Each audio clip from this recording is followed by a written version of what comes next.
Hey guys, welcome back to my channel. Hope you guys are doing well. Today I'll be sharing with you a really interesting and easy recipe. That's my gluten-free mango tart. Also, don't forget to like, share and subscribe to my channel. So let's get started. In a bowl, I've taken my oats flour, almond flour. I've taken 2 tablespoons of melted oil, or you can use coconut oil if you want, and then I've added my powdered sugar. You can even use butter if you like. Make sure it's melted. I'm going to add water little by little.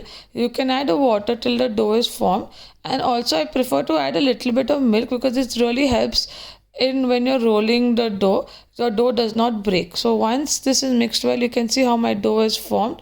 It'll be a little hard, but don't worry. Now I'm using my parchment paper. I prefer this technique much better for my gluten-free tarts. You can use this technique for your regular tarts also. It just helps to roll it evenly, and when you're lifting it up also, the dough will not break. So you can see I'm rolling it till it's nice and flat, and make sure you roll it in all directions. Once that is done, you can see how beautifully it's rolled. Now I'm taking my 6-inch tart tin. You can still roll if you find that there's a little thickness on the other side. It has to be just rolled in an even length. So I've taken my tart tin and I'm making sure that the dough I've rolled is bigger than my tart tin, and this is how I'm going to line it. I like this technique because it just saves a lot of time, and my dough will not break even while I'm lining it. And you can try it for your regular tart again, and then you can see how I'm lining my tart. Make sure that you press all the sides equally so that one side is not fat and one side is not thin. Also, I make sure that I roll it a little bit up so that it's easy to get a really even base. And this avoids a lot of finger marks also. You can use a knife if you want to cut the sides, but I prefer a rolling pin. And I'm going to remove the excess from the sides.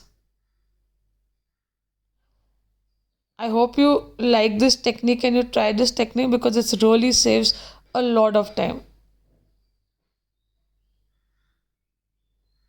You can even keep your dough in the fridge before lining your tart for some time, but I just prefer doing it directly. And then you can see I'm just pinching up the sides so that my tart is like little bit up, because when you're baking it, it'll always sink a little bit down. And here you can see I'm going to take a fork and just pinch on the sides, so this avoids the tart to rise and it just bakes really well. I'm doing the blind baking technique, so here I'm going to add some beans. You can add any beans that you like, or you can just bake it directly also. It just takes a little bit longer to do the blind baking thing and using the beans, but without that is also fine. Just make sure that your tart is nice and golden brown. And because if you are using a gluten-free flour, you might find some cracks, but that's perfectly fine. It happens if you use any gluten-free flour.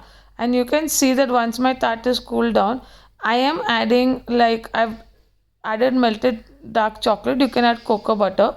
The reason why I do that is so that when you add any filling, it does not your tart does not become soggy. So here I made a mango pulp filling, so I've just added my pulp to my fresh cream, and then I topped it up with the mangoes, and you can see how easy it is to bake, and then see how beautiful this tart has come out.